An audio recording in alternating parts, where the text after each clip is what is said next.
Hallo Freunde! Die Hauptheldin dieser Geschichte ist eine charmante Eichhörnchenkatze, die ihr ganzes Leben lang eine Besitzerin war, aber im Handumdrehen änderte sich alles für sie.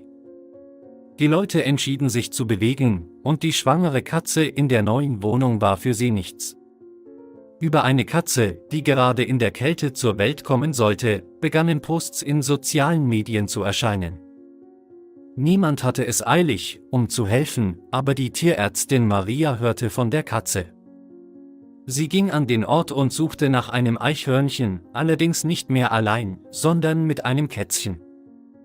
Nachdem sie das gesamte Gebiet sorgfältig durchsucht hatte, kam Maria zu dem Schluss, dass das Eichhörnchen ein einziges Kätzchen zur Welt brachte. Das Mädchen nahm die frisch gebackene Mutter mit ihrem 3 Wochen alten Baby mit in ihr Haus, wo sie beide baden und sich aufwärmen konnte. Sie wurden dann von einem Tierarzt untersucht, der außer einer Erkältung keine Probleme fand. Das schneeweiße Baby erhielt den Spitznamen Olaf, zu Ehren des berühmten Schneemanns aus dem beliebten Cartoon. Süß und wie ein Plüschkätzchen drehte sich das Eichhörnchen ständig um seine Mutter, ohne ihr Ruhe zu geben. Olaf wuchs auf und wurde immer schöner, aber auch neugieriger. Er recherchierte ständig alles Neue um sich herum, versteckte sich, kletterte in Kommoden und unter Sofas. Seine Aktivität ermüdete das Eichhörnchen der Mutter so sehr, dass sie ihn manchmal von sich wegfuhr. Man musste versuchen, die Katze zu ärgern. Als Olaf alle notwendigen Impfungen erhielt und lernte, selbst zu essen, fand er gute Hände für ihn.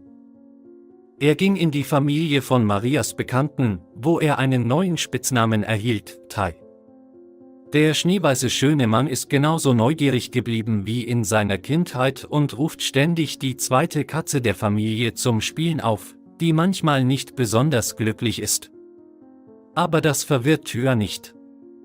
Was das Eichhörnchen betrifft, lebte sie eine Weile bei Maria und ging dann zu ihrer Verwandten überbelichtet. Das Eichhörnchen erwies sich als sehr liebevolle und Hauskatze, gehorsam und absolut konfliktfrei. Sie musste länger als Olaf warten, um ihre Besitzer zu treffen, aber schließlich wurde das Eichhörnchen das einzige Haustier in der neuen Familie. Zu Hause wird sie einfach verehrt und wird nicht müde, Maria für eine so perfekte Katze zu danken. Freunde, unterstütze meinen kleinen Kanal mit einem Gefällt mir und einem Abonnement. Danke fürs Zuschauen, wir sehen uns in den nächsten Ausgaben auf dem Kanal über unsere Tiere, die Sie lieben.